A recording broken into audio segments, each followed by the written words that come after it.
जय हिंद दोस्तों। आज हम पढ़ेंगे पुलिस एक्ट को। पुलिस एक्ट यूपी एपीओ का बहुत ही इंपॉर्टेंट सब्जेक्ट है। पुलिस एक्ट 1861 ब्रिटिश गवर्नमेंट के द्वारा लाया गया था। उस समय के तत्कालीन गवर्नर जनरल लॉर्ड कैनिंग ने 22 मार्च 1861 को अनुमति प्रदान की थी। यह अधिनियम 1861 में बनने वाला 5वां अधिनियम था और इसमें कुल 47 धाराएं हैं। इस अधिनियम को केंद्र सरकार ने बनाया, जबकि पुलिस प्रशासन व अपराधों का नियंत्रण राज्य सूची की विषय वस्तु है। इसी संबंध में इस अधिनियम की धारा 46 राज्यों को यह अधिकार देती है कि इस कानून को लागू कर लें, और यह भी अधिकार देती है कि यदि राज्य उचित समझे तो इसके समरूप कोई भी कानून बना सकते हैं। इसी के संदर्भ में उत्तर प्रदेश ने यूपी पुलिस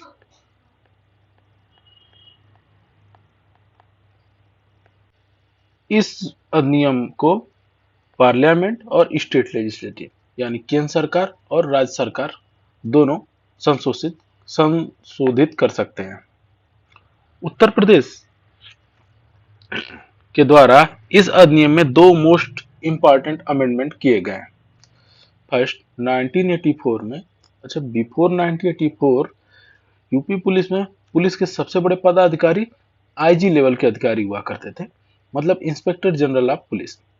लेकिन 1984 के अमेंडमेंट के बाद डीजीपी यानी director general of police, police महानिदेशक का पद आ गया।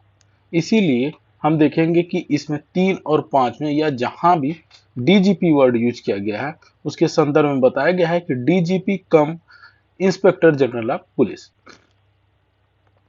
2001 में भी अमेंडमेंट किया गया जिसमें सिविल एविएशनल पर्सनल पुलिस फोर्स की बात की गई, जिसको 2A में इंट्रोड्यूस किया गया और सेक्शन 8A में उसके रिक्रूटमेंट संबंधी क्लास को बताया गया। इस अधिनियम का उद्देश्य पुलिस को पुनर्गठित करना, अपराधों का रोकथाम करना, अपराधों का पता लगाना, अपराधों का निवारण करना और पुलिस को और अधिक कुशल व दक्ष बनाना है। इस अधिनियम की आवश्यकता 1857 के विद्रोह के बाद अलग राज्यों में अलग अलग सिस्टम हुआ करता था। उन सभी सिस्टमों को एक जैसा करने के लिए पुलिस एक्ट का निर्माण किया गया। दोस्तों, अब हम देखेंगे इस अधिनियम के इंटरप्रिटेशन क्लॉज को, जिसमें निम्न शब्दावलियां दी गई हैं। फर्स्ट है मजिस्ट्रेट ऑफ डिस्ट्रिक्ट, मतलब आज के समय के जो कलेक्टर हुआ करते हैं वही हैं डीएम, जिनके जो जिले के सरवा हैं और इनके अंदर पुलिस भी आती है।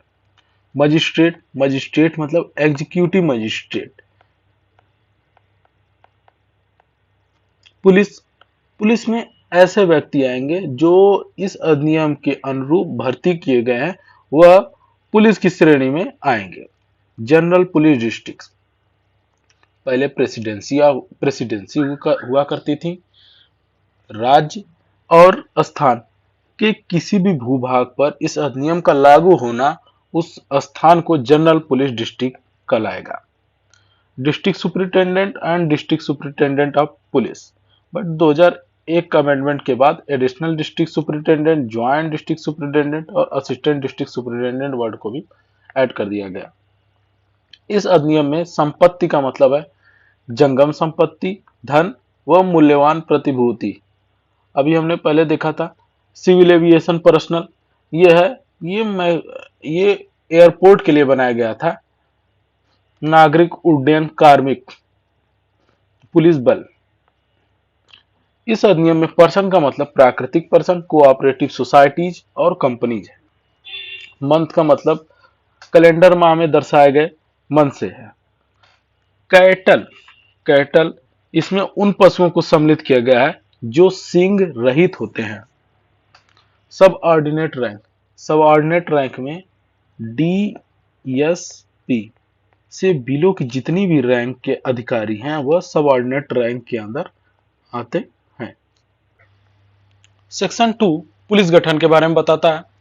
इस अधिनियम के प्रयोजन के लिए राज्य सरकार के अधीन संपूर्ण पुलिस स्थापना एक पुलिस बल समझा जाएगा और राज्य सरकार के आदेश पर समय समय में इसमें सम्मिलित ऑफिसर और जवानों की भर्ती औपचारिक रूप से की जाएगी।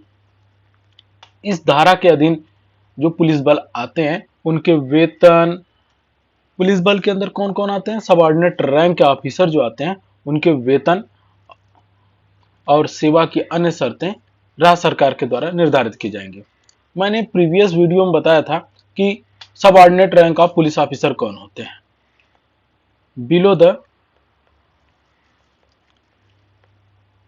रैंक ऑफ डीएसपी यानी deputy superintendent of police subordinate rank के ऑफिसर कहलाते हैं।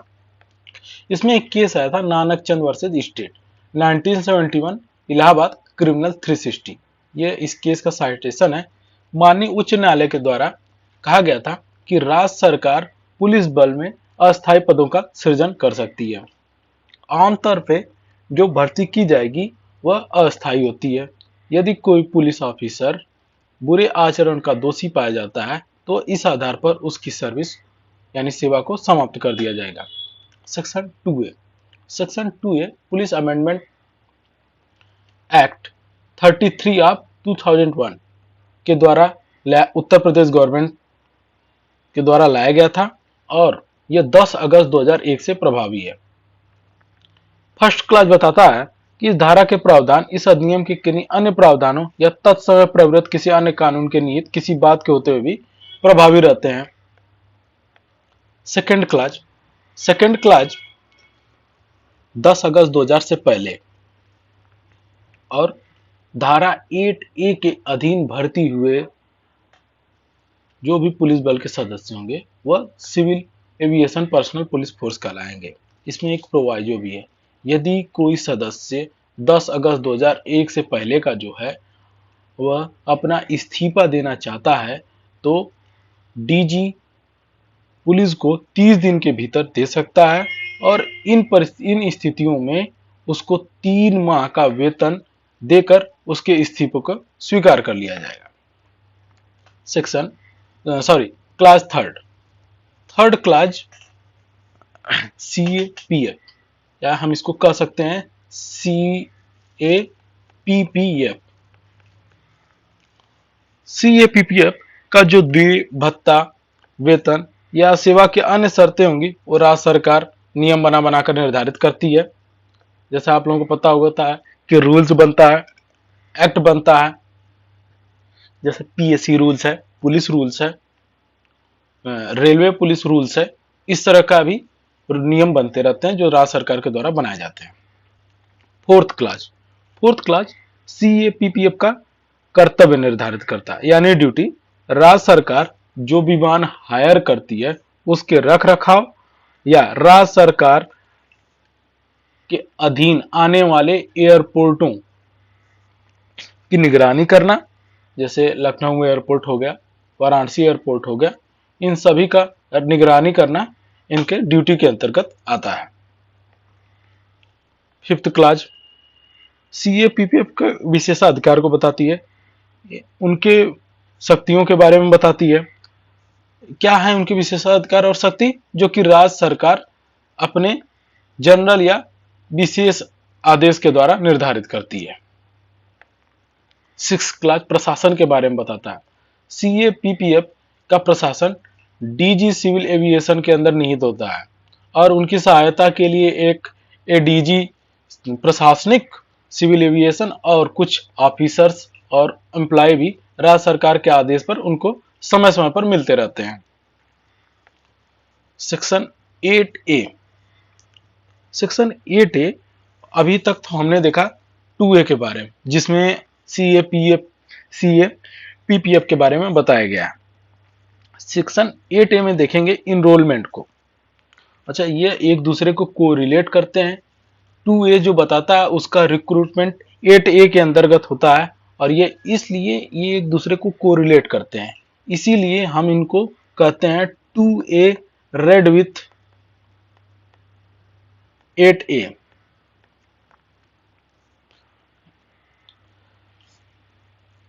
इसको इसीलिए एक साथ भी पढ़ा जाता है 2A के अंतर्गत भर्ती हुए जितने भी पुलिस बल के सदस्य होंगे उनको 8A के अंतर्गत डीजी सिविल एविएशन के द्वारा एक सर्टिफिकेट प्रदान किया जाएगा, जिस पर डीजी की मुहर के तहत डीजी की मुहर लगी रहेगी। थर्ड को सेक्शन थर्ड बताता है राज्य सरकार के अधीक्षण के बारे में।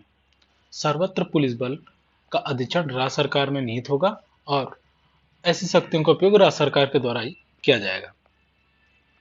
इस अधिनियम के तहत कोई व्यक्ति, अधिकारी या न्यायालय किसी भी पुलिस कर्मचारी को अधिष्ठित नहीं करेगा और ना ही उस पर नियंत्रण करेगा। सेक्शन 4 बताता है पुलिस महानिरीक्षक।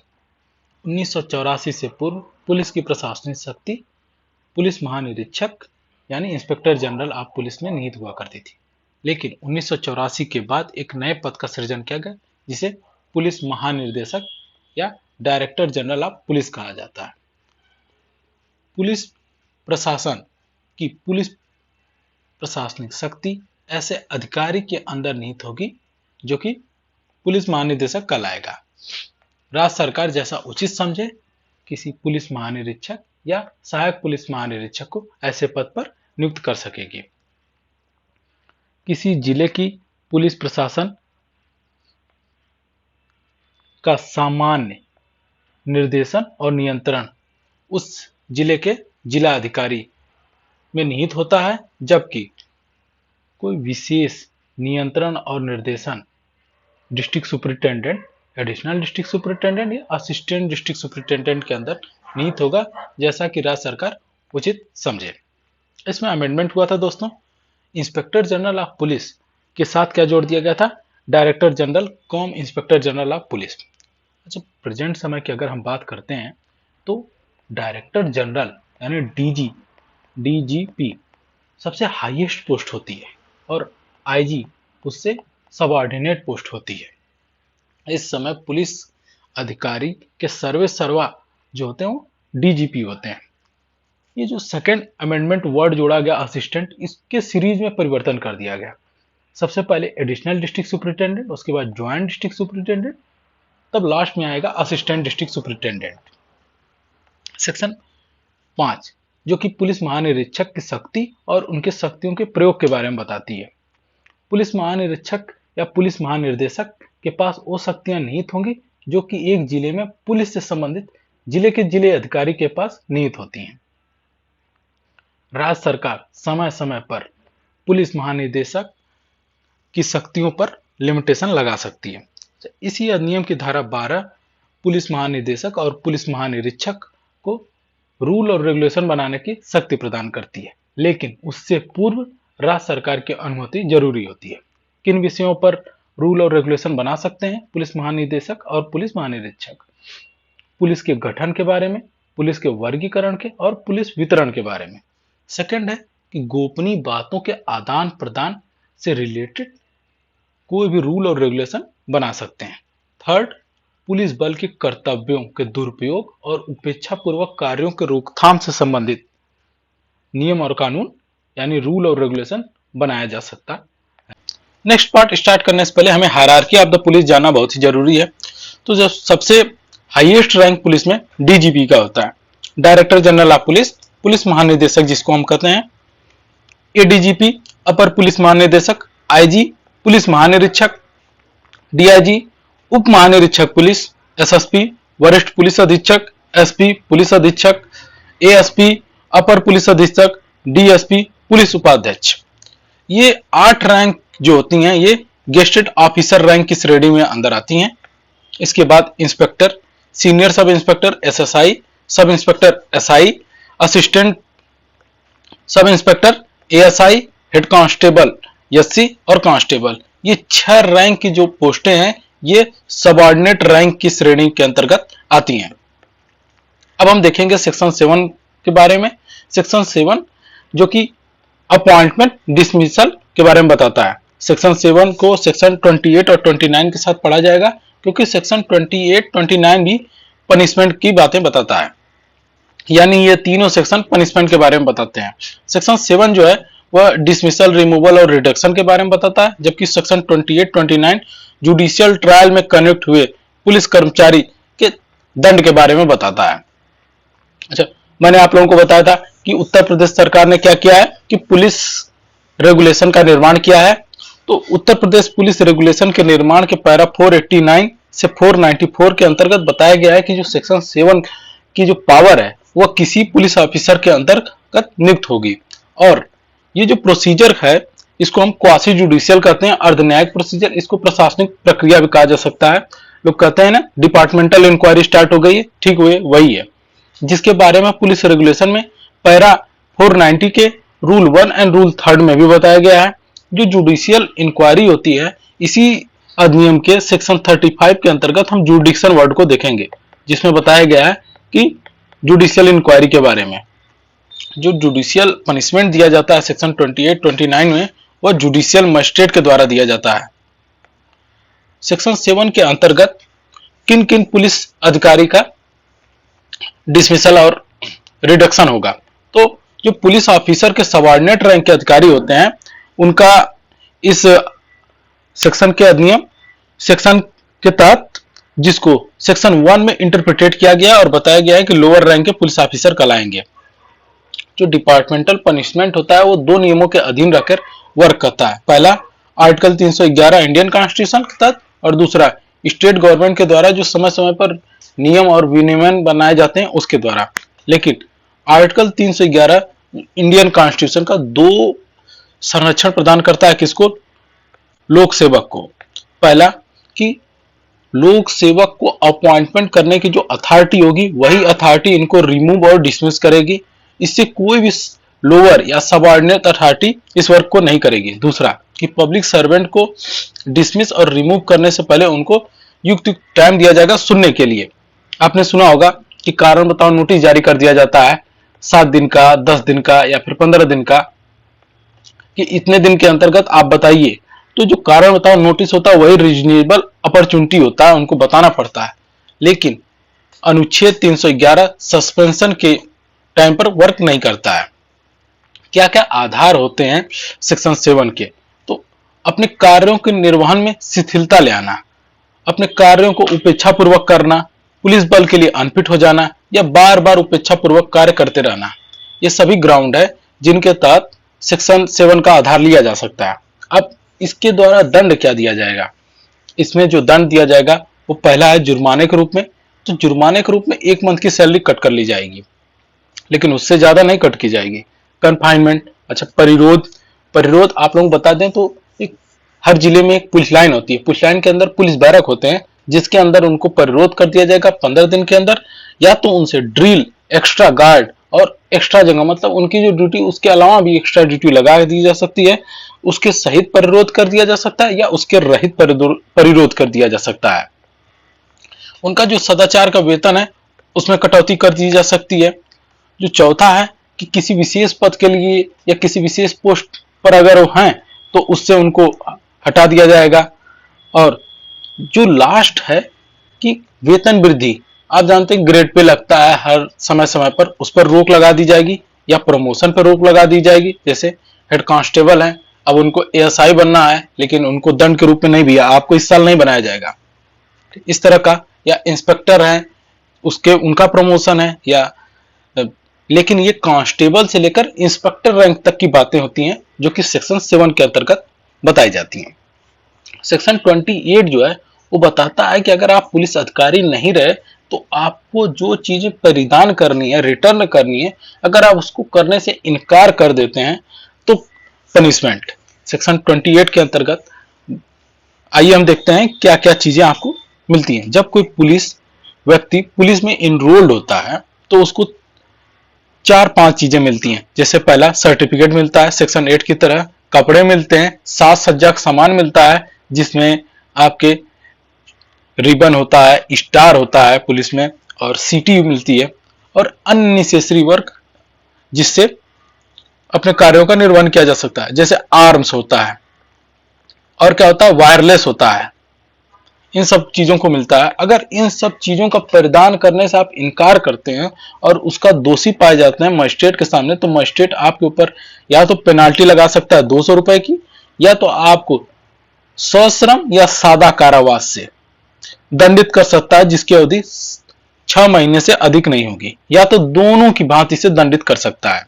सेक्शन 29 जो है वो बताता है कि अगर आप उपेक्षा पूर्वक कार्य करते हैं तो उसके लिए दंड। पहले हम लोग देखेंगे कि उपेक्षा पूर्वक कार्य होता क्या है। तो पहला है कि अगर आप किसी भी ड्यूटी का, कर्तव्य का उल्लंघन करते हैं या जानबूझ के करते हैं, ठीक है, लॉफुल, कोई कॉम्पिटेंट अथॉरिटी होती है उसके द्वारा जो रूल रेगुलेशन बनाए जाते हैं, अगर आप उसको नहीं मानेंगे, उसको मना कर देंगे, नहीं हम इस नियमों को नहीं मानते हैं, तो उस वो कार्य उपेक्षा पूर्वक में आता है।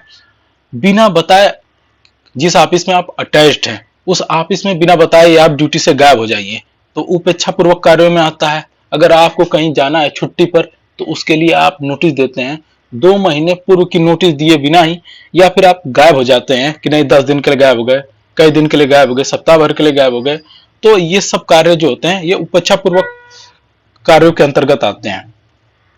जो पांचवा है वो है कि अगर आप पुलिस ड्यूटी के अलावा किसी अन्य ड्यूटी में भी संलग्न हैं और इसकी कोई विशेष परमिशन आपने नहीं ले रखी है, कायरता के दोषी पाए जाते हैं, या फिर किसी व्यक्ति को आप गिरफ्तार किए, अपनी कस्टडी में लिए और उससे मारपीट करते हैं, तो ये सारे कार्य जो होते हैं उपेक्षा पूर्वक की श्रेणी में आते हैं। और ऐसे कार्यों का करने का दोषी अगर आप पाए जाते हैं तो आपको जो जुडिशियल मजिस्ट्रेट है वो पेनाल्टी के रूप में 3 महीने की सैलरी या फिर सश्रम या सादे कारावास की अवधि जिसकी 3 मास होगी उससे दंडित कर सकता है या दोनों से दंडित कर सकता है।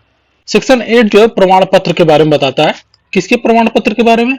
सबऑर्डिनेट रैंक के ऑफिसर्स के प्रमाण पत्र के बारे में बताता है कि सेक्शन 4 के अंतर्गत वर्णित जो पुलिस अधिकारी आते हैं उनको प्रमाण पत्र की आवश्यकता नहीं होती है। कौन कौन से अधिकारी सेक्शन 4 के अंदर वर्णित है? Director general, inspector general, deputy director general, deputy inspector general, assistant inspector general, assistant director general. ये जो अधिकारी हैं ये गेस्टेड ऑफिसर की श्रेणी में आते हैं, इसलिए इनको प्रमाण पत्र की आवश्यकता नहीं होती। लेकिन इन्हीं गेस्टेड ऑफिसर्स के द्वारा प्रमाण पत्र दिया जाता है। तो डायरेक्टर जनरल, पुलिस महानिदेशक और महानिरीक्षक, इन दोनों लोगों के द्वारा या इन दोनों के द्वारा नियुक्त किए गए किसी तीसरे गेस्टेड ऑफिसर के द्वारा प्रमाण पत्र दिया जाता है। जो जिस पद के द्वारा प्रमाण पत्र दिया जाता है उस पद में पावर, फंक्शन और विशेषाधिकार की जो शक्तियां होती हैं वो निहित होती हैं। इसमें एक केस आया था, Achal Bhushan Ghosh versus state of West Bengal. इस केस में हाईकोर्ट ने कहा था कि जो सेक्शन 8 के तहत सर्टिफिकेट प्रदान किया जाता है वह नियुक्ति पत्र नहीं होता है, लेकिन ऐसा माना जाता है कि जिस व्यक्ति के पास या जिस पुलिस अधिकारी के पास यह प्रमाण पत्र होगा वह एक पुलिस अधिकारी के रूप में नियुक्त हुआ होगा। ठीक है दोस्तों, सेक्शन 8 ये भी बताता है कि कब इस सर्टिफिकेट को सरेंडर किया जा सकता है। तो जब कोई भी प्रमाण पत्र धारण ऑफिसर पद से मुक्त कर दिया जाए तो उसको तुरंत सरेंडर कर देना चाहिए, क्योंकि उसका जो प्रमाण पत्र होता है वो क्या हो जाता है, इनइफेक्टिव हो जाता है।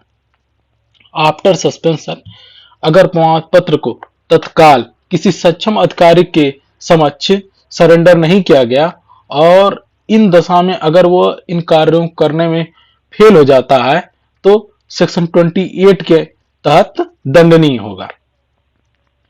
देखिए, सेक्शन 8 ये भी बताता है कि यदि किसी पुलिस अधिकारी को पद से हटा दिया जाता है तो उसे प्रमाण पत्र सरेंडर करने की आवश्यकता नहीं है। ऐसे अधिकारी की शक्ति के कार्य और विशेषाधिकार उसके कारावास की अवधि के समय निलंबित रहा करेंगे।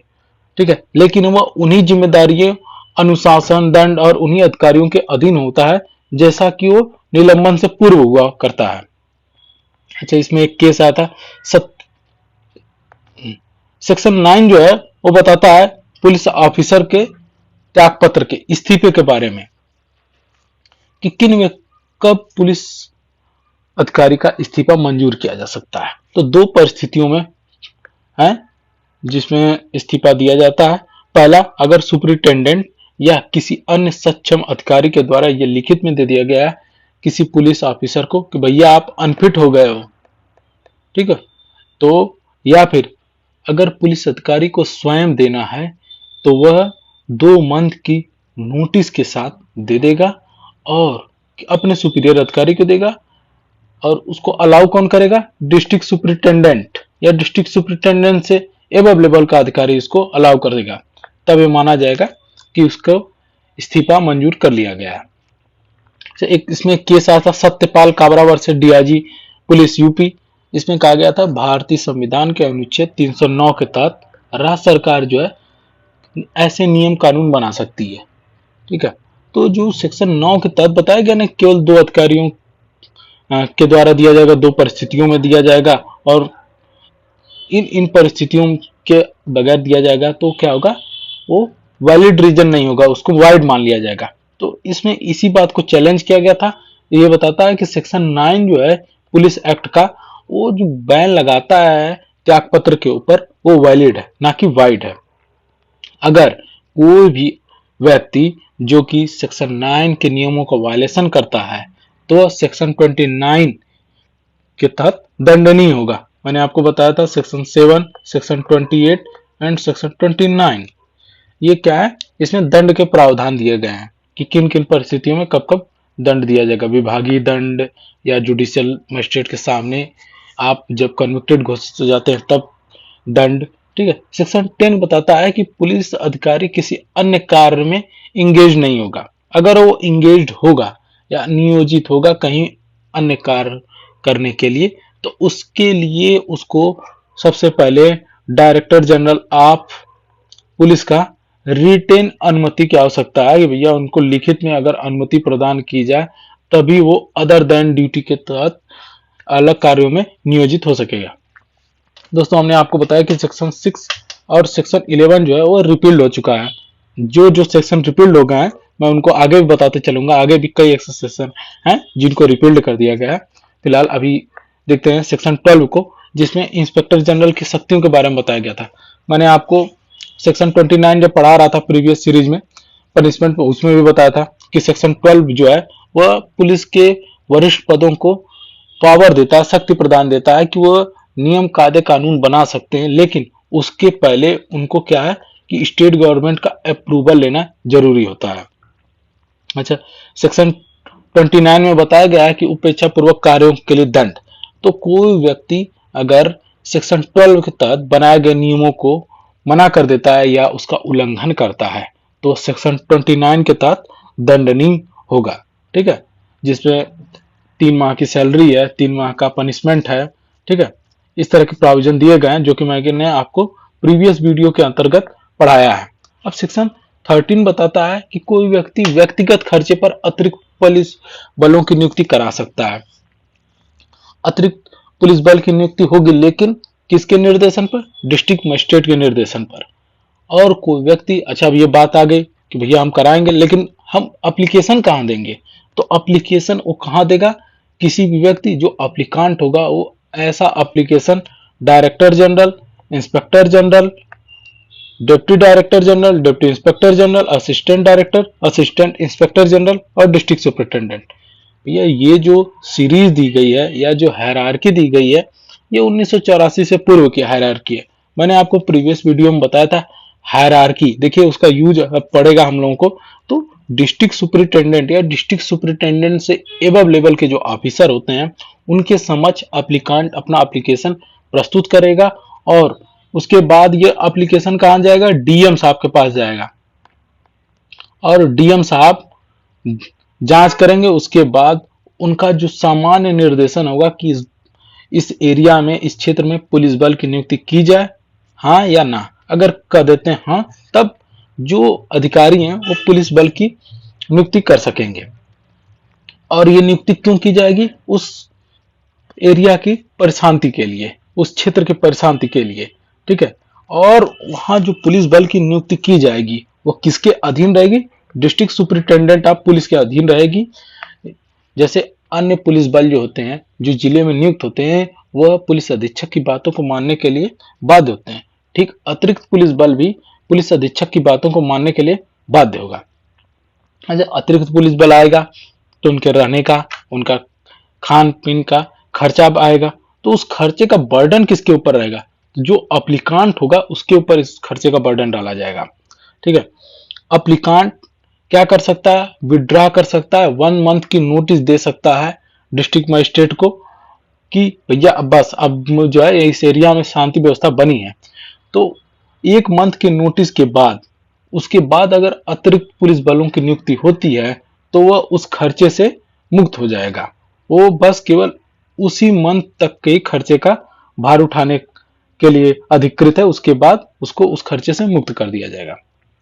सेक्शन 14 बताता है कि रेलवे, कैनाल या अन्य जगहों के आसपास अतिरिक्त पुलिस बल की नियुक्ति।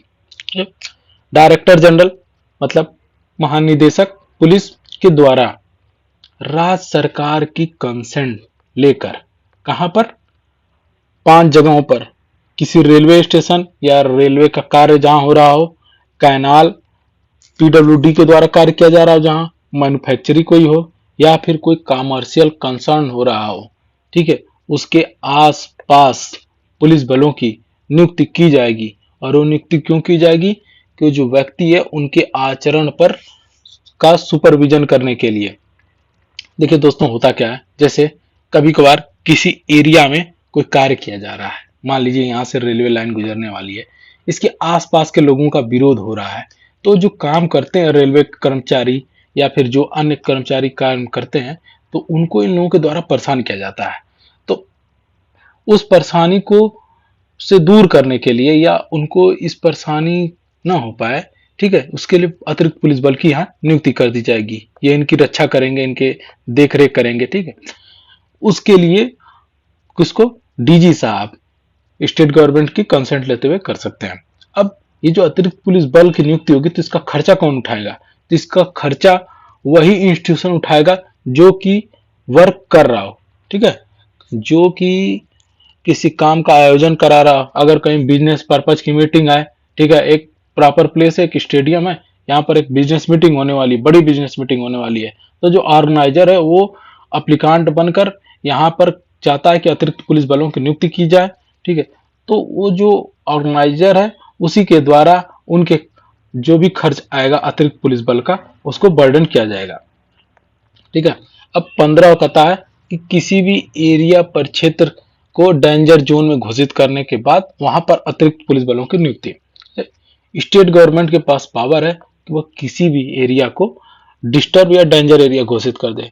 सुने ना, दंगा हो जाता है, आगजनी हो जाती है, तो वहां पर उसको पुलिस कुछ दिनों के लिए, जो राज्य सरकार है, वह डेंजर एरिया घोषित कर देती है, डिस्टर्ब एरिया घोषित कर देती है। तो डीजी साहब जो कि महानिदेशक हैं, वह राज्य सरकार की अप्रूवल के बाद उस एरिया में अतिरिक्त पुलिस बलों की नियुक्ति कर सकेंगे। और अतिरिक्त पुलिस बल आएगी तो उसका बर्डन होगा, उसका खर्चा बैठेगा, तो उसका खर्चा वहां के निवासियों के द्वारा वसूल किया जाएगा। ठीक है, और वहां के निवासियों से जो खर्चा वसूल किया जाएगा, तो उस खर्चे का जो वितरण होगा वो डिस्ट्रिक्ट मजिस्ट्रेट साहब बनाएंगे, लेकिन ऐसे नहीं बना देंगे, वहां के निवासियों के इनकम ऑफ सोर्स को देख के बनाएंगे। जैसे अगर वहां बिजनेस क्लास के ऑफिसर हैं तो उसका खर्च अलग बनेगा, वहां का जो चार्ज अलग बनेगा। अगर किसान है, आदिवासी हैं, तो वहां का खर्च अलग बनेगा, क्योंकि उनके इनकम ऑफ सोर्स को देखकर बनाया जाएगा, ठीक है, उस एरिया के। अब लेकिन स्टेट गवर्नमेंट किसी व्यक्ति को या किसी क्लास या किसी ग्रुप को भी कह सकती है कि आप इस श्रेणी के हैं या आप इस ये व्यक्ति हैं, तो आपको इस खर्च का भार उठाने से छूट दिया जाता है। ठीक है, स्टेट गवर्नमेंट जब घोषित कर दी कि डिस्टर्ब एरिया है, लेकिन डिस्टर्ब एरिया घोषित करने के बाद किसी भी समय उस एरिया को सामान्य एरिया मतलब अपने आदेश को या तो विड्रा कर सकती है या तो बढ़ा सकती है। जैसे अगर कह दे कि 1 महीने के लिए ये एरिया डिस्टर्ब घोषित हो गया है, लेकिन 1 महीने के बाद भी उसको लगता है कि नहीं, यहाँ अतिरिक्त पुलिस बलों की नियुक्ति होनी चाहिए, तो वहां पर नियुक्ति कर सकती है। और 1 महीने के अंदर लगता है तो 1 महीने के अंदर ही उसको विड्रा कर लेगी। अब देखिए 15A जो है वो किसकी बात करता है, मुआवजे की बात करता है। भैया दंगा हुआ, आगजनी हुआ, तो घायल होंगे, पीड़ित होंगे, उनके मुआवजे की बात करता है। तो जाहिर सी बात है कि जो जिस एरिया में दंगा प्रसाद हुआ है या डिस्टर्ब एरिया है, वहां के निवासियों के आचरण द्वारा, कदाचार द्वारा पीड़ित व्यक्ति को मुआवजे की बात करता है।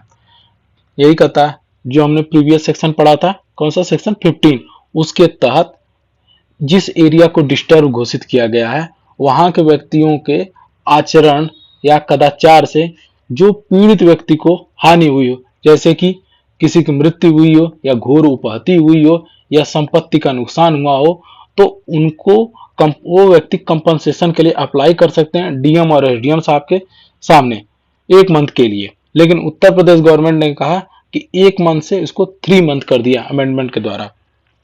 जब जो पीड़ित व्यक्ति होता है, अब तो आप कहेंगे जो डेथ जिसकी डेथ हो गई वो क्या कैसे आएगा, तो भैया पीड़ित व्यक्ति के अंतर्गत उनके रिश्तेदार भी आते हैं। ठीक है। 15 ए का जो कंपनसेशन का जो अमाउंट होगा उसका डिस्ट्रीब्यूशन किसके द्वारा होगा, किसी कंसर्न मजिस्ट्रेट के सामने होगा। ठीक है। और वो इस बात पर निर्भर करेगा कि वहां पर अतिरिक्त पुलिस बलों की नियुक्ति की गई है कि नहीं की गई है, इस पर डिपेंड करेगा वहां का वितरण करने के लिए। इसमें एक प्रोवाइजो है कि देखिए भैया जो कंपनसेशन डिक्लेयर होगा, ठीक है, वो किसको मिलेगा, तो उस पीड़ित व्यक्ति को मिलेगा। किस पीड़ित व्यक्ति को मिलेगा, इस पीड़ित व्यक्ति को मिलेगा जिसको चोट पहुंची है, किसको, विद्रोह या गैर कानूनी जमाव के कारण। ठीक है। और जो अप्लीकांट होना चाहिए वो इनोसेंट होना चाहिए, वो एक्यूज नहीं होना चाहिए। ठीक है। स्टेट गवर्नमेंट यहाँ भी के पास पावर है कि वो किसी को भी छूट दे सकती है कि हाँ भैया आपको कंपनसेशन के रूप में पे नहीं करना है। सेक्शन 15 ए के क्लास 4 में भी बताया गया है कि जो डिक्लेरेशन होगा डिस्ट्रिक्ट मजिस्ट्रेट के आदेश रहेगा। अच्छा, इसका रिवीजन कमिश्नर के सामने डाला जा सकता है या फिर स्टेट गवर्नमेंट के सामने, लेकिन उसके बाद जो आदेश रहेगा वो फाइनल होगा, उसके आदेश को कहीं भी चैलेंज नहीं किया जा सकता है रिवीजन के तौर पर। 5th क्लास यही कहता है कि जो कंपनसेशन है अगर वो ग्रांट कर दिया गया है तो उसके बाद कोई भी सिविल सूट के अंदर आपको मेंटेन नहीं किया जा सकता है, इंटरटेन नहीं किया जाएगा। ठीक है, किसी भी इंजरी के लिए। अब इसमें मैंने देखिए बताया कि पीड़ित व्यक्ति कहाँ दर्शाया गया है, तो जो हम सीआरपीसी पढ़ते हैं उसमें पीड़ित व्यक्ति का 2 सेक्शन के जो डिफिनीशन क्लास है सेक्शन 2 उसके सब क्लास डब्ल्यू ए में सीआरपीसी के बताया गया है कि पीड़ित व्यक्ति कौन होता है। और सीआरपीसी के सेक्शन 357 में विक्टिम कंपनसेशन स्कीम दिया गया है। इसके बाद अन्य डिटेल दिया गया है विक्टिम कंपनसेशन स्कीम के 357 ए में भी दिया गया है। अब सेक्शन 16 जो है वो रिकवरी के बारे में बताता है। ठीक है, तो सेक्शन 16 जो होता है ये क्या होता है, पूरक होता है किसका, 13 का, 14 का, 15 का एंड 15 ए का। अब ये 2 तरीके से इसके मनी को रिकवर किया जा सकता है, एक तो कलेक्टर के द्वारा, ठीक है, पेनाल्टी घोषित करके, दूसरा सीआरपीसी में बताया गया है सेक्शन। अच्छा ये देखिए ये 1882 के सीआरपीसी का सेक्शन है जो कि पुलिस एक्ट के अंतर्गत बताया गया। मैं वर्तमान का सेक्शन बताता हूं आपको, सेक्शन 421 एंड 422 ऑफ सीआरपीसी जो कि 1973 की है, उसके तहत बताया गया है कि फाइन को कैसे वसूला जाएगा। ठीक है। और या फिर किसी भी सिविल कोर्ट में एक सिविल सूट डालकर कंपनसेशन वसूला जा सकता है। अच्छा, जो इसके द्वारा रिकवरी की जाएगी वो किसको दी जाएगी, वो विक्टिम को दी जाएगी, पीड़ित को दी जाएगी। सेक्शन 17 बताता है स्पेशल पुलिस ऑफिसर के बारे में। अच्छा, हमने हायरार्की देख रखा था कि किस रैंक से किस रैंक तक के ऑफिसर जो हैं वह सबऑर्डिनेट रैंक की श्रेणी में आते हैं और कौन कौन से ऑफिसर जो हैं वो गेस्टेड ऑफिसर रैंक की श्रेणी के अंतर्गत आते हैं। तो स्पेशल पुलिस ऑफिसर जो होता है वो not below the rank of inspector, इसका मतलब गेस्टेड ऑफिसर की बात की जा रही है कि जो इंस्पेक्टर से एबव रैंक के अधिकारी होते हैं, माने डिप्टी एसपी से लेकर डीजीपी तक, उनको जो नियरेस्ट मजिस्ट्रेट होते हैं वो पुलिस के एप्लीकेशन पर क्या कर सकते हैं, स्पेशल पुलिस ऑफिसर नियुक्त कर सकते हैं। ठीक है।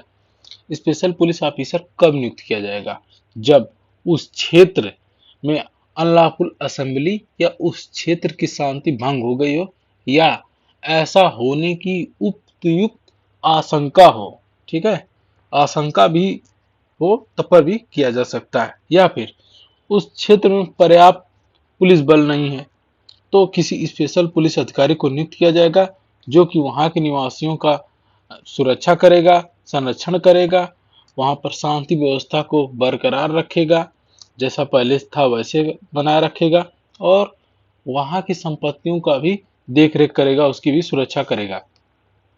सेक्शन 18 जो है वो स्पेशल पुलिस ऑफिसर के पावर को बताता है। तो पावर उसकी क्या होती है, पावर, प्रिविलेज एंड प्रोटेक्शन, जैसा कि जनरल पुलिस ऑफिसर के पास होता है, ठीक, और स्पेशल पुलिस ऑफिसर के पास दोनों की जो शक्तियां होती हैं, विशेषाधिकार होते हैं, वो क्या होते हैं, इक्वल होते हैं, ना कि डिफरेंट होंगे। सेक्शन 18 यही बताता है कि आप पुलिस ऑफिसर के रूप में नियुक्त तो हो चुके हैं, लेकिन समझिए आप कैसे हैं, एक्स ऑफिसियो जैसे पद पर है, कि आप केवल उस रूप में काम करेंगे, आपको कोई स्पेशल तनख्वाह या फिर कोई स्पेशल वो नहीं दिया जाएगा। ठीक है, इन सब के बारे में बात करता है। सेक्शन 19 बात करता है कि अगर कोई police officer special police officer के रूप में कार्य करने से मना कर दे, और लेकिन मना करेगा तो उसका कोई रीजनेबल कारण होना चाहिए। अगर बिना रीजनेबल कारण के मना करता है और इस बात का दोषी किसके सामने पाया जाएगा, जुडिशियल मजिस्ट्रेट के सामने पाया जाएगा। यहाँ मजिस्ट्रेट का मतलब जुडिशियल मजिस्ट्रेट होता है। तो जुडिशियल मजिस्ट्रेट के सामने पाया जाता है तो जुडिशियल मजिस्ट्रेट उसके प्रत्येक उपेक्षा पूर्वक व अवज्ञा पूर्वक कार्य के ऊपर 50 रुपए का दंड लगा सकेगा। ये 50 रुपए तक हो सकेगा, 50 रुपए से ज्यादा का नहीं हो सकेगा। ठीक है। सेक्शन 20 जो कहता है कि किस प्राधिकृत के या किस प्राधिकरण के अंतर्गत पुलिस कार्य करेगी। अच्छा, ये क्या होता है भैया, कि पुलिस के अधिकारियों द्वारा उपयोग किए जाने वाले प्राधिकार कहा जा सकता है। सबसे पहले तो पुलिस एक्ट, सीआरपीसी और यूपी एक्साइज एक्ट की बात करते हैं। तो ये एक्ट कब का बना है, 1961 का बना, सॉरी 1861 का बना हुआ है, और प्री इंडिपेंडेंस से पहले की बात की जा रही है।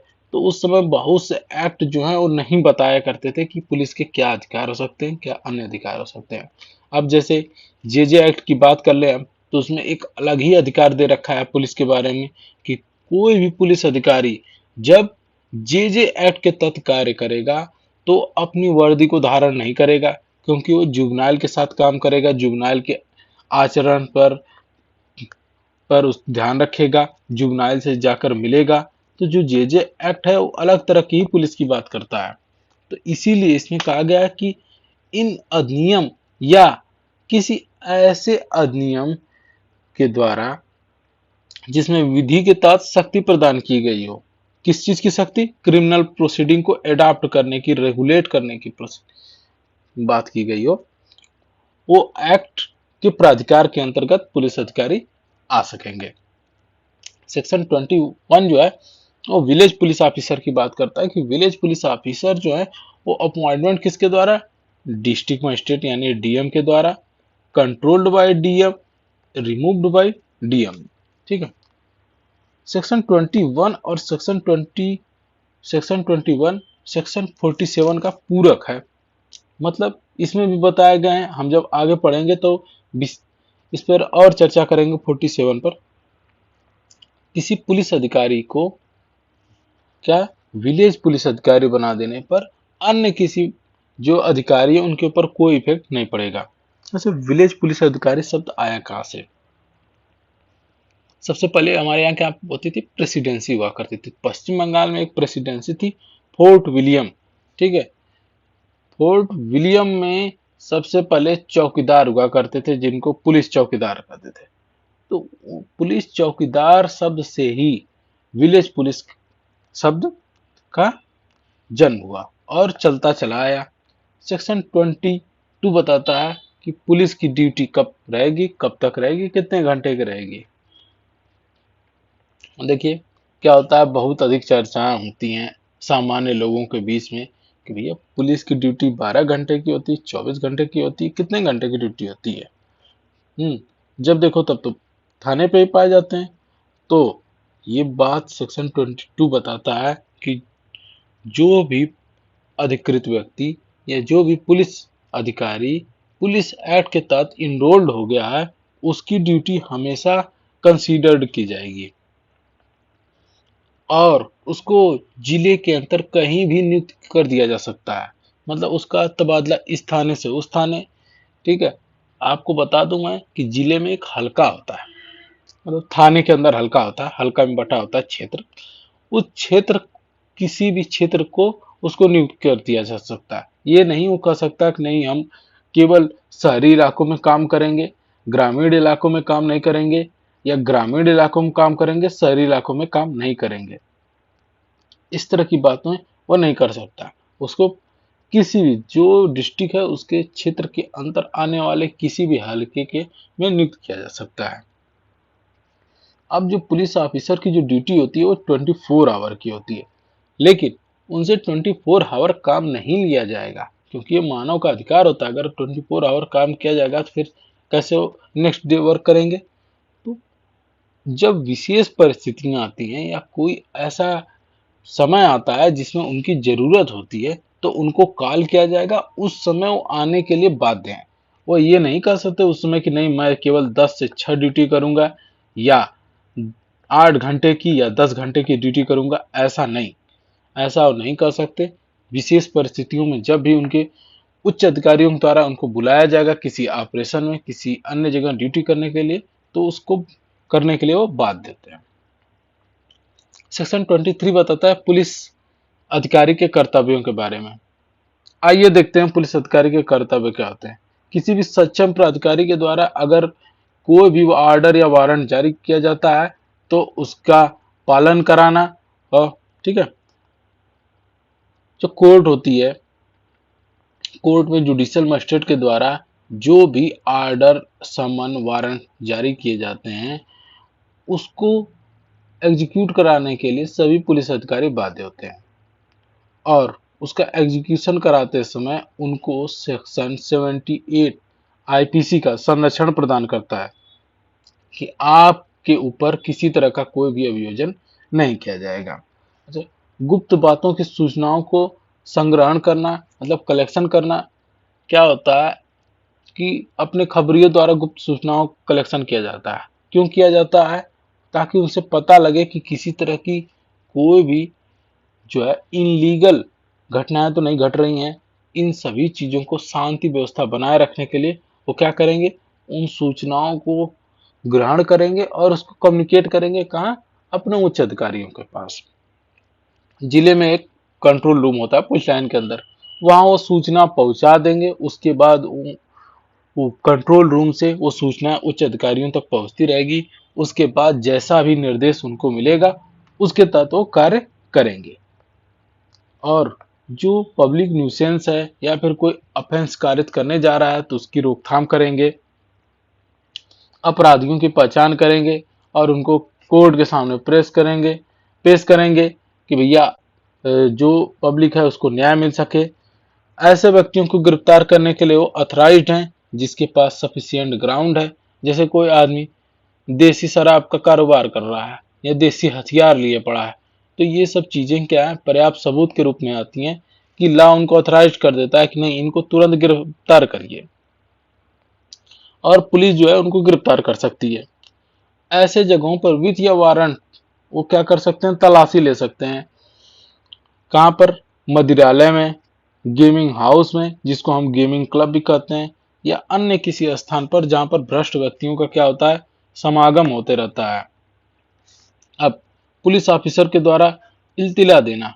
अच्छा, ये जो अधिनियम है और इस अधिनियम की जो धारा है 24, ये बताती है कि कोई आदमी अगर कोई ऑफेंस कमिट कर रहा है या कमिट कर चुका है और इसकी सूचना किसको, पुलिस अधिकारी को मिलती है, पुलिस अधिकारी जाएगा अपने जुडिशियल मजिस्ट्रेट के पास और उन सूचनाओं के बारे में उनको बताएगा और उनसे मांग करेगा कि सर हमें वारंट या किसी चीज की सूचना मिली है कि कोई व्यक्ति किसी अवैध संपत्ति को, अवैध हथियारों को, अवैध जो भी शराब है, जो भी चीजें हैं, उनको इस घर में छुपाया है, तो उस घर के लिए सर्च वारंट की मांग करते हैं, या अन्य जो भी लीगल प्रोसेस होती हैं, एनबीडब्ल्यू जिसको आप लोग बोलते हैं, नॉन अवेलेबल वारंट, तमाम तरह की चीजें होती हैं, उन सब की मांग करेगा इसी अधिनियम, इसी धारा के तहत।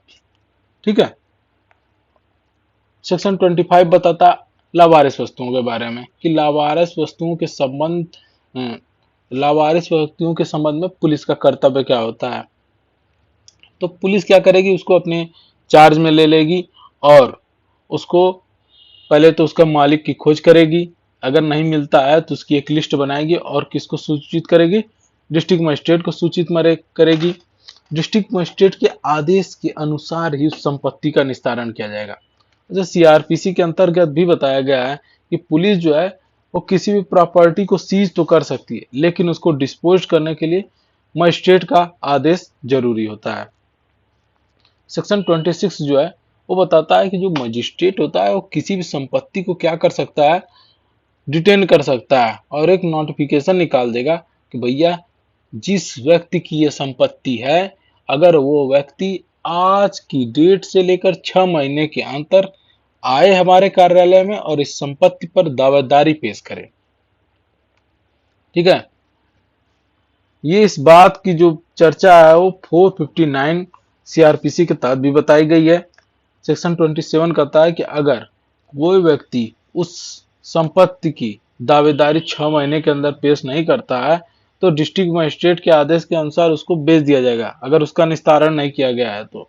और ऐसे जो इनकम होता है, मतलब 26 और 27 के अंतर्गत जो संपत्ति है उनका निस्तारण करने से जो इनकम आती है वो कहाँ चली जाएगी, राज्य सरकार के कोषागार में चली जाएगी, किसी भी पुलिस अधिकारी या किसी मजिस्ट्रेट के अंतर्गत नहीं रहेगी।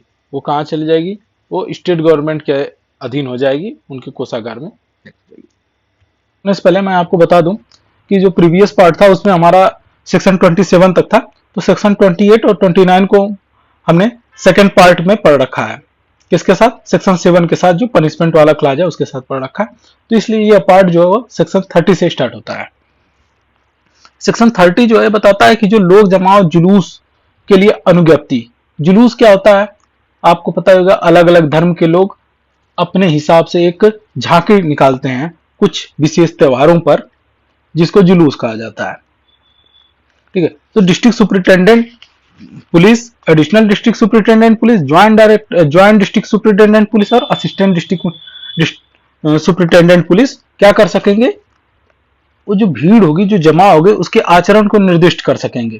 ठीक है, और ये भी तय करेंगे या उसका निर्देश देंगे कि यह किस रूट पर और किस समय पर जाएगी इस झांकी या जुलूस का जो प्रदर्शन होगा।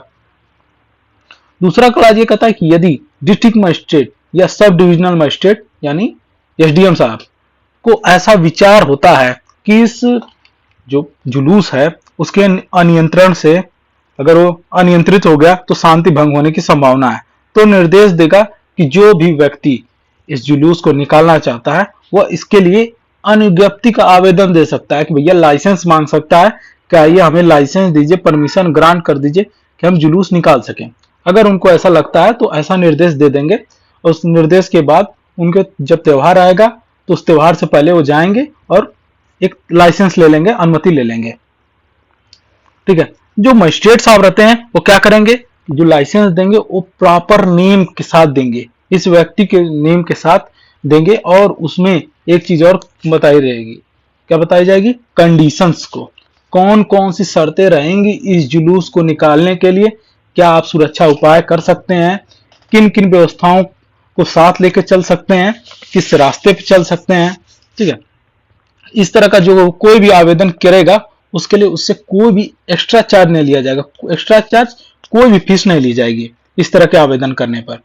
और मजिस्ट्रेट मतलब एग्जीक्यूटिव मजिस्ट्रेट, एसडीएम या डीएम, ये भी नियंत्रित कर सकेंगे कि किस तरह की म्यूजिक, ठीक है, बजेगी और कितनी तीव्रता के साथ बजेंगी। जो त्योहार या समारोह का फंक्शन होगा उसमें म्यूजिक तो बजता ही है, तो ऐसा म्यूजिक बनेगा जिससे दूसरे धर्म के लोगों को वो ना हो, और कम तीव्रता में बनेगा, उसकी जो तीव्रता निर्धारित की गई है उसके अनुरूप ही बनेगा। ठीक है, इस तरह का प्रोविजन सेक्शन 30 प्रोवाइड करता है। सेक्शन 30 ये कहता है कि जो लाइसेंस हमको 30 के अंतर्गत दिया गया, अगर हम उसका वायलेशन करते हैं, हमें बताया ना कि सेक्शन 30 के अंदर जब लाइसेंस ग्रांट करेगा तो स्पेशली नेम के साथ और कंडीशंस के साथ उनमें बताया जाएगी कि ये शर्तों को हम परिभाषित करते हैं। अगर उन्हीं शर्तों का कोई भी उल्लंघन करता है तो जो मजिस्ट्रेट हैं या फिर ऑफिसर इंचार्ज पुलिस स्टेशन के, जो प्रॉपर एरिया में पुलिस स्टेशन है उसके इंचार्ज या उससे उच्च रैंक के जो भी अधिकारी होंगे, उस भीड़ को तितर बितर होने का आदेश दे सकेंगे। वे कह देंगे कि आपने नियमों का उल्लंघन किया है, अब आप इस भीड़ को समाप्त कर दीजिए। और नहीं करेंगे तो आप लोगों को पता ही है क्या होता है, लाठीचार्ज। ठीक है। अगर ऐसे आदेश को मानने से इनकार कर दी जाएगी उस भीड़ के द्वारा, तो उस भीड़ को विधि विरुद्ध जमाव घोषित कर दिया जाता है। ठीक है।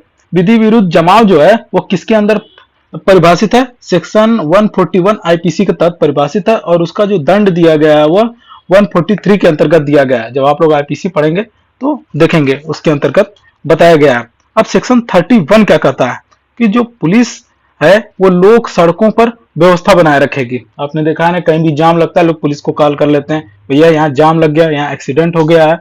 ठीक है। तीन सभी नियमों को के बारे में बताया जाता है पुलिस एक्ट के अंतर्गत। जनरली ये सारे चीजें क्या होती है, हमारे जनरल रेगुलर यूज में आती हैं। तो इन्हीं सब बातों को बताता है, पुलिस के कर्तव्यों के बारे में बताता है। सेक्शन 31 में बताया गया पुलिस का एक कर्तव्य होगा कि वो जो भी सार्वजनिक सड़क होगी, सार्वजनिक गलियां होंगी, ठीक है, घाट होंगे, चौराहे होंगे, अवतरण स्थल होंगे, या फिर ऐसा सार्वजनिक रिसॉर्ट जहां पब्लिक जो है आती जाती रहेगी, वहां पर ऐसी सभाओं और जुलूस से कोई वो ना हो, रुकावट ना हो, इस सब की व्यवस्था पुलिस क्या करेगी? बनाए रखेगी अपने हिसाब से। ठीक है। अब त्योहार चल रहे हैं, त्योहारों पर देखते होंगे कि मंदिरों के बाहर भीड़ लग जाती है, मस्जिदों के बाहर भीड़ लग जाती है, या चर्च हैं, गुरुद्वारा हैं, तो उनके बाहर भी भीड़ लग जाती है। तो उस समय क्या करेगी कि जो भी वहां के पड़ोस स्थल है, मान लीजिए उससे सड़क बगल से रोड जा रही है कोई, तो उसको, या फिर कोई भी जो लैंडिंग आबादी होगी, ठीक है, घाट होगा, घाट पर भी त्योहारों के दिन भीड़ लग जाती है, वहां पर व्यवस्था को बनाए रखेगी कि वहां पर जो भी पुलिस है, जो भी पब्लिक के लोग हैं, उनको अव्यवस्था महसूस न करनी पड़े।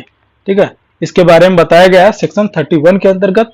सेक्शन 32 के अंतर्गत बताया गया है कि जो प्रीवियस 3 सेक्शन है, कौन कौन से सेक्शन 30, 30A एंड 31, अगर इनके लिए जो नियम कानून बनाया जाता है, इसका आप उल्लंघन करते हैं तो उसके लिए जुर्माना।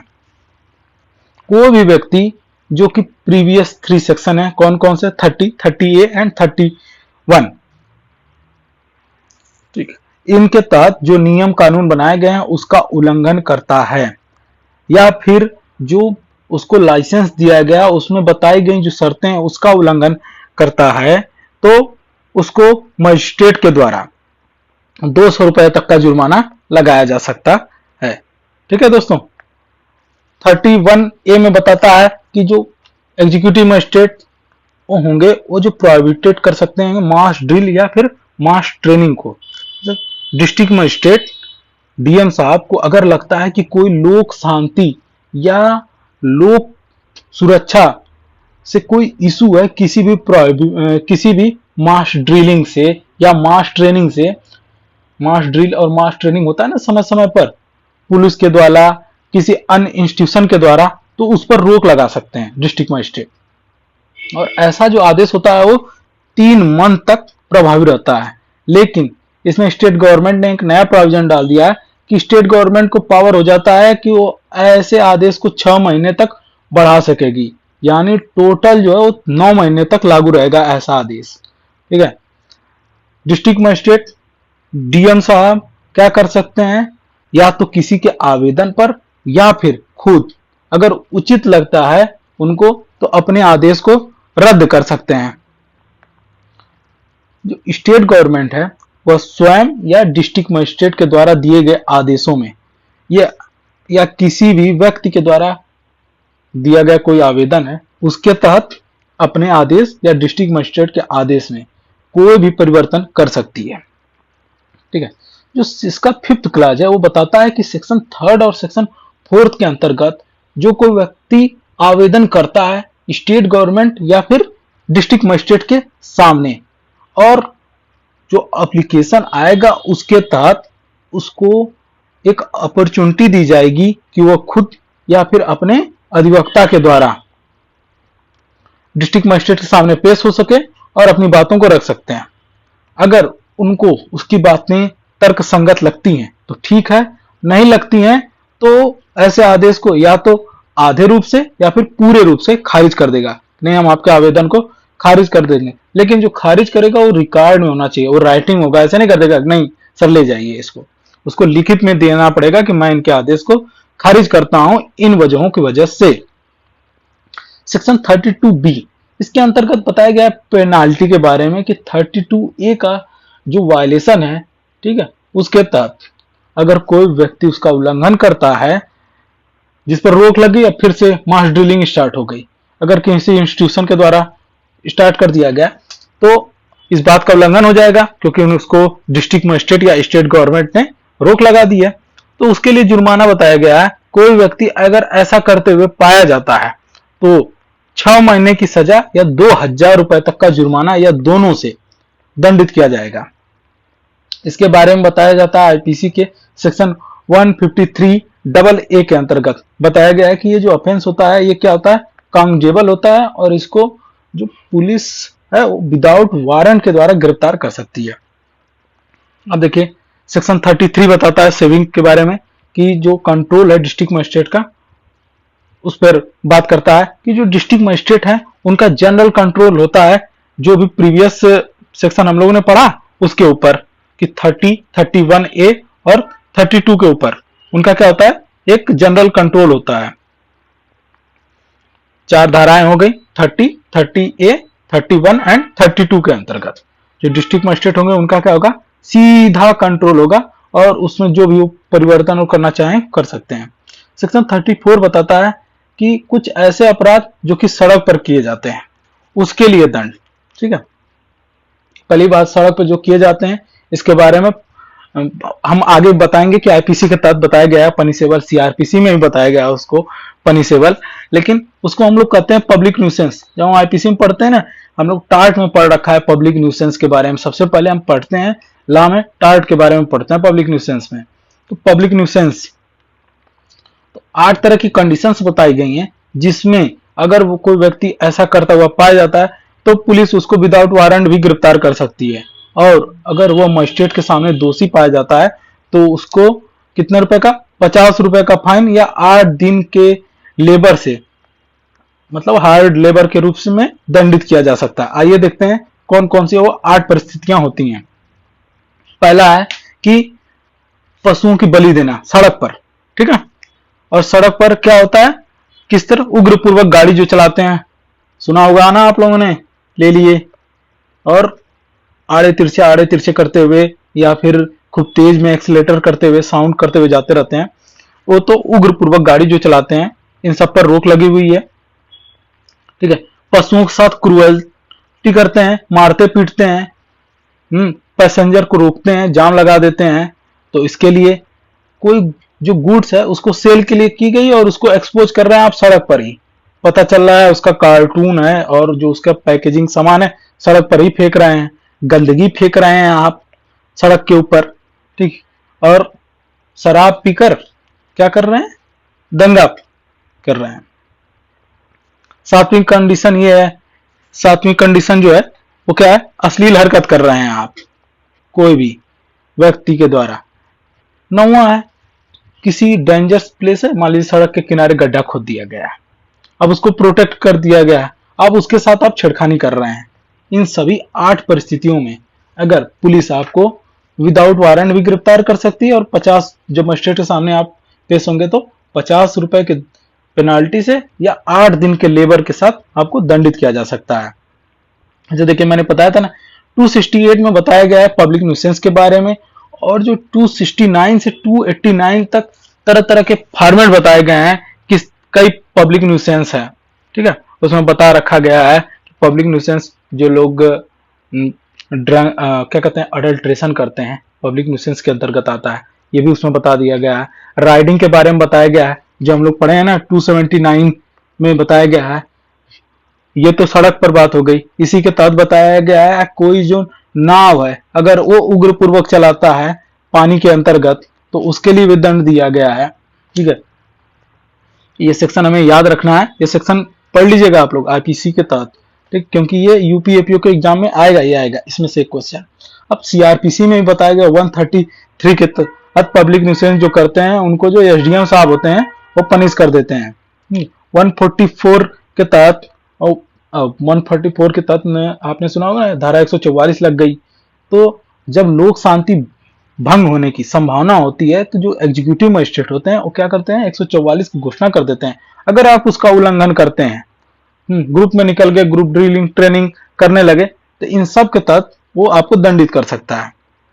अच्छा, पब्लिक न्यूसेंस को सिविल सूट के द्वारा भी दायर किया जा सकता है, जो अड़ोसी पड़ोसियों के द्वारा किया जाता है पब्लिक न्यूसेंस। उसमें कई तरह की हैं, पानी से लेकर घर से लेकर, इनको जो है सेक्शन 91 सीपीसी के तहत आप उस पर मुकदमा मुकदमा कर सकते हैं, फाइल सूट कर सकते हैं, सिविल सूट। अब सेक्शन 34 ए के बारे में बताया गया, compounding offence under section 32 and 34। Compounding का मतलब क्या होता है? कंपाउंडिंग का मतलब हम लोग सब जानते हैं, कंपाउंड कर लेना, समझौता कर लेना भैया, दोनों पक्षों में आपस में बात कर लेते हैं और हो जाता है। तो सेक्शन 34 और 32 के तहत अगर कोई भी इस तरह का मुकदमा आया है सामने, या इस तरह का अपराध कारित होते हुए आया है और पुलिस के द्वारा अगर अभियोजन की प्रोसीडिंग स्टार्ट कर दी गई है या करने से पूर्व जो सुपरिटेंडेंट ऑफ पुलिस हैं वो समन जारी कर सकते हैं सेटलमेंट के लिए कि आइए भैया ऐसा है, देख लीजिए, ठीक है। और जो सेटलमेंट करेंगे और अगर उसके द्वारा सेटलमेंट होता है तो जो सम्मन की फीस होती है उसको वसूल की जाएगी। लेकिन सम्मन की फीस कितनी होगी? जितना कि उस जो एक्ट कारित किया गया उसमें बताए गए फाइन से ज्यादा नहीं होनी चाहिए। उसमें प्रीवियस सेक्शन में अभी हमने पढ़ा ना, 50 रुपए के दंड से दंडित किया जाएगा, तो 50 रुपए से उसको ज्यादा नहीं देना पड़ेगा, ठीक है। अब पहली बात करेंगे बिफोर की, उसके बाद करेंगे आफ्टर की, कि अगर प्रोसिक्यूशन फाइल हो चुका है, पुलिस के द्वारा चार्जशीट लगा दी गई है, कहने का मतलब ये, और पुलिस के द्वारा चार्जशीट अभी नहीं लगाई गई है, दो कंडीशन में है। तो पहला बताता है कि prosecution file before the prosecution file, मतलब चार्जशीट नहीं लगाई गई है तो उसका ट्रायल नहीं होगा, उसमें पुलिस के द्वारा एफआईआर लगा दिया जाएगा। और अगर ये कंपाउंडेबल होता है, दोनों पार्टियों में सुलह हो जाता है उन परिस्थितियों में, और कोई भी व्यक्ति अगर कस्टडी में है तो उसको कस्टडी से क्या कर दिया जाएगा? मुक्त कर दिया जाएगा, ठीक है भैया आपको बरी कर दिया जाता है। अब दूसरी कंडीशन है कि आफ्टर फाइलिंग प्रोसिक्यूशन, मतलब पुलिस के द्वारा चार्जशीट लगा दी गई है, कोर्ट में पेश कर दी गई है चार्जशीट, तो उस समय जब समन दिया जाएगा और कंपाउंडिंग हो जाएगा तो वो परिस्थितियों को लिखित में कोर्ट में बता दिया जाता है, उसके बाद उसको एक्विटल घोषित कर दिया जाएगा, ठीक है। ऐसे प्रोविजन के बारे में सेक्शन 142 के अंतर्गत भी बताया गया है, और सेक्शन 89 काउंसिलेशन एंड मीडिएशन के बारे में बताया गया है सीपीसी के तहत, आप लोग जानते होंगे। सेक्शन 320 ऑफ सीआरपीसी में कंपाउंडिंग ऑफेंस बताया गया, और दो तरह की लिस्टें इसमें बताई गई हैं, कौन कौन सी? एक तो विथ मजिस्ट्रेट और एक विद द परमिशन और एक विदाउट परमिशन। मतलब कुछ अपराधों की श्रेणियां जो ऐसी हैं जिसमें आपको जिस कोर्ट में ट्रायल है वो सेक्शन, उसके तहत उनके मजिस्ट्रेट से परमिशन लेना पड़ेगा कंपाउंड ऑफेंस के लिए, किसी भी एक्ट को कंपाउंडिंग करने के लिए। और कुछ परिस्थितियों में बताया गया नहीं, मजिस्ट्रेट की कोई जरूरत नहीं है, अगर दोनों पार्टी सुलह हो गई तो बात बन जाएगी, इस तरह के बारे में बताया गया है। सेक्शन 35 के बारे में बताते हैं। सेक्शन 35 बताता है जुडिक्शन के बारे में, कि कोई भी जो चार्ज अगेंस्ट पुलिस अफसर होगा, जो कांस्टेबल रैंक से जो बड़ा अधिकारी होगा, अगर उसके ऊपर कोई भी चार्ज लगाया जाता है तो उसकी जांच किसके द्वारा किया जाएगा? मजिस्ट्रेट के द्वारा किया जाएगा। अच्छा, इसमें साफ साफ बता दिया गया कि मजिस्ट्रेट मीन्स क्या होता है? एग्जीक्यूटिव मजिस्ट्रेट होता है जो कि इंक्वायरी करेगा, लेकिन जो इंक्वायरी करेगा उसका नेचर क्या होगा? जुडिशियल नेचर का होगा। और ये किस लिए किया जाएगा? कि जो भी जिस बात का एलिगेशन लगाया गया उसकी वास्तविकता का पता लगाने के लिए किया जाएगा। अच्छा, इंक्वायरी शब्द के बारे में हम लोग पढ़े हैं। इंक्वायरी और इन्वेस्टिगेशन में अंतर सीआरपीसी के तहत बहुत पूछता है। तो 2G के अंतर्गत इंक्वायरी बताया गया और 2H के अंतर्गत इन्वेस्टिगेशन बताया गया है कि किन किन परिस्थितियों में मजिस्ट्रेट इंक्वायरी कर सकता है। जो एग्जीक्यूटिव मजिस्ट्रेट होते हैं उनके पास कई तरह की पावर होती हैं, सीआरपीसी ही बताता है कि कब किन किन परिस्थितियों में वो जांच कर सकते हैं, इंक्वायरी कर सकते हैं, ठीक है। इसके लिए एक वर्ड यूज किया जाता है, इंक्वेस्ट रिपोर्ट। जिसके बारे में आप लोग सुने होंगे। ठीक है दोस्तों, सेक्शन 36 जो बताता है कि ये अधिनियम किसी अन्य अधिनियम को प्रभावित नहीं करेगा। यदि कोई कार्य अन्य अधिनियम के तहत दंडनीय है और इस अधिनियम के तहत भी दंडनीय है, तो ऐसी दशा में अभियुक्त के ऊपर किसी भी अधिनियम के तहत मुकदमा चलाया जा सकता है। अब दो अधिनियम है तो दोनों में दंड का जो प्रावधान है वो अलग अलग होगा, किसी में कम किसी में ज्यादा होगा। तो जिस अधिनियम के तहत ज्यादा दंड का प्रावधान दिया गया है उसी के तहत मुकदमा भी चलाया जाता है और उसी के तहत उसको सजा भी सुनाई जाती है। अब एक ही कार्य के लिए दो बार दंड नहीं दिया जा सकता, इसका प्रोविजो यही बात को बताता है। और इस बात को हम पहले भी पढ़ चुके हैं, भारतीय संविधान के अनुच्छेद 2 अनुच्छेद 20 के क्लास 2 के अंतर्गत और सेक्शन 300 सीआरपीसी के तहत पढ़ा जा चुका है इसको। सेक्शन 37 जो है वो मजिस्ट्रेट के अध्यारोपित शक्तियों के बारे में बताता है, उसके जुर्माना वसूली के बारे में बताता है। अच्छा, इस तरह का जो प्रोविजन है वो सेक्शन 64 से लेकर 70 तक आईपीसी के तहत भी बताता है। क्या बताता है कि किसी व्यक्ति को अगर किसी भी कारावास से दंडित किया गया है और वह व्यक्ति उस कारावास से दंडित किया जाता है, उसके साथ साथ उसको जुर्माने से भी दंडित किया जाता है या जुर्माने से दंडित किया जाता है और वो जुर्माने का को अदा नहीं कर पाता है, तो ऐसी दशा में उसको कितने दिन का कारावास दिया जाएगा। इस बातों को 64 से लेकर 70 तक के बारे में बताया गया है। ऐसा प्रोविजन सीआरपीसी के तहत भी बताया गया है 421 से लेकर 425 तक के लिए। अच्छा, इसका जो सेकंड पार्ट है वो बताता है कि इसी अधिनियम यानी पुलिस एक्ट के अधिनियम 34 के तहत अगर किसी व्यक्ति को दंडित किया गया है जुर्माने से और वो जुर्माने की धनराशि को अदा नहीं कर पाता है तो उसको कारावास दिया जाएगा, वो जिसकी अवधि 8 दिन तक की होगी। हमने पहले बता दिया है आप लोगों को कि सेक्शन 6 और सेक्शन 11 जो है वो रिपील्ड कर दिया गया है। अब सेक्शन 38 से लेकर सेक्शन 41 तक के पार्ट को रिपील्ड कर दिया गया है। सेक्शन 42 बताता है लिमिटेशन के बारे में, एक्शन के लिमिटेशन के बारे में। हमने लिमिटेशन एक्ट में देख रखा है कि कई चीजों के लिमिटेशन के बारे में बताता है। जब कोई नियम खुद से लिमिटेशन के बारे में नहीं बताता है तो उसके बारे में लिमिटेशन एक्ट में बताया जाता है, लेकिन यह नियम स्वयं बता रहा है कि अगर किसी पुलिस ऑफिसर पर मुकदमा किया जाएगा तो 3 मंथ के अंतर्गत कर दिया जाएगा। अच्छा, इससे पूर्व क्या करना होगा, 1 माह पूर्व जो डिस्ट्रिक्ट सुपरिटेंडेंट होंगे उनको नोटिस देना पड़ेगा, या डिस्ट्रिक्ट सुपरिटेंडेंट को, एडिशनल डिस्ट्रिक्ट सुपरिटेंडेंट को, ज्वाइंट डिस्ट्रिक्ट सुपरिटेंडेंट को या असिस्टेंट डिस्ट्रिक्ट सुपरिटेंडेंट को सूचना देना पड़ेगा। अब सेक्शन 43 कहता है मुकदमा होगा तो मुकदमे में अपने बचाव में क्या कहेगा उसी के बारे में कि जो अभिवचन करेगा वो वारंट के तहत करेगा। यदि कोई पुलिस ऑफिसर के ऊपर कोई मुकदमा चलाया जाता है तो वह अपने अभिवचन में इस बात को बता सकता है कि मैंने जो कार्य किया है वो वारंट के अंदर रख के किया हुआ है, और अपने बचाव में क्या क्या पेश करेगा, तो पेश करेगा उस वारंट को जो कि मजिस्ट्रेट के द्वारा साइन किया गया है। दूसरा, वो उस अपने फेवर में आदेश कर लीजिए ले लेगा, कब, अगर मजिस्ट्रेट के अधिकार में कोई त्रुटि हुई हो या क्षेत्राधिकार में कोई त्रुटि हुई हो फिर भी उन्होंने वारंट जारी कर दिया है और उसका एग्जीक्यूशन उस पुलिस ऑफिसर के द्वारा करा दिया गया है तो उसको दंडित नहीं किया जाएगा। सेक्शन 44 जो है वो बताता है कि पुलिस ऑफिसर जो अपने पास एक डायरी रखा करेंगे और ये उनका कर्तव्य है। मैक्सिमम जो ऑफिसर इंचार्ज होते हैं थाने पर एक जनरल डायरी रखी जाती है जिसका जो समय समय पर राज्य सरकार के द्वारा बताया जाएगा कि उस डायरी में कितने कॉलम होंगे, कौन कौन से विवरण होंगे, ठीक है, और इन सबको मेंटेन करेंगे जो पुलिस अधिकारी होंगे। तो उसमें क्या क्या लिखेंगे, जो कंप्लेंट होगा, जो अरेस्टेड पर्सन का नाम होगा, या फिर जो हथियारों की रिकवरी हुई है उसके बारे में, संपत्ति को कुर्क किया गया उसके बारे में, या जो भी गवाह हैं उनके पास उन सभी के नाम संबंधी को उसमें दर्ज करेगा और उनका रख रखाव करेगा। जनरल डायरी के बारे में एक प्रोविजन है कि डिस्ट्रिक्ट मजिस्ट्रेट जो है वो स्वतंत्र हैं, कभी भी इस चीज को बुलाकर इस चीज का निरीक्षण कर सकते हैं। किसका, जनरल डायरी का, ठीक है। सेक्शन 45 बताता है कि जो राज्य सरकार है उस समय समय पर कुछ विवरणियां या प्रपत्र जारी कर सकेगी जिसको बताएगी कि आईजी यानी इंस्पेक्टर जनरल या अन्य पुलिस अधिकारी जो भी प्रपत्र जारी किया जाएगा राज्य सरकार के द्वारा उसको वह निर्धारित समय पर फिल करेगी और फिर जाके राज्य सरकार को दे देगी। इंस्पेक्टर जनरल और अन्य पुलिस ऑफिसर जो हैं, अच्छा ये जो है इंस्पेक्टर जनरल क्यों कहा जा रहा है, क्योंकि इसमें चेंजेस नहीं किया गया, अब जो है ये डीजी लेवल का हो गया है, मतलब डायरेक्टर जनरल ऑफ पुलिस। तो आईजी या इंस्पेक्टर जनरल ऑफ पुलिस या अन्य पुलिस अधिकारी इस बात को करने के लिए बाध्य हैं, इनको मना नहीं कर सकते कि नहीं हम ये काम नहीं करेंगे।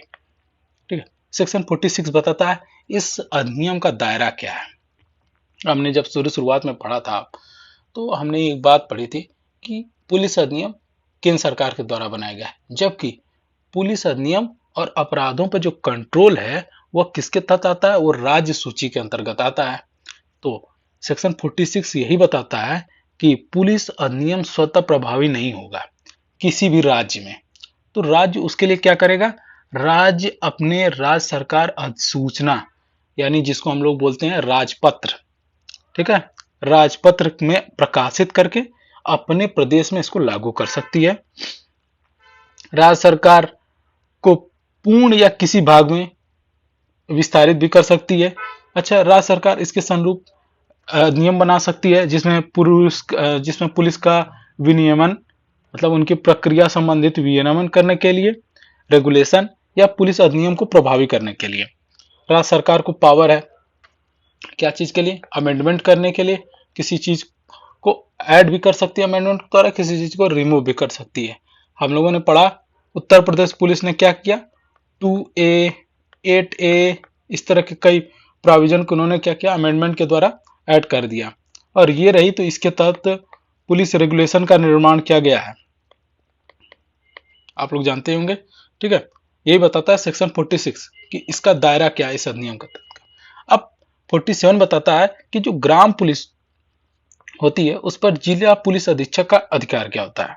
तो राज्य सरकार डीएम के सामान्य नियंत्रण, डीएम को सामान्य नियंत्रण देती है राज्य सरकार, और उस पर जो भी कार्यवाही की जाती है, या फिर ये कह लीजिए कि जो डिस्ट्रिक्ट मजिस्ट्रेट डीएम साहब का सामान्य नियंत्रण किसी गांव चौकीदार के पुलिस अधिकारियों पर जिला के एसपी के द्वारा की जाती है।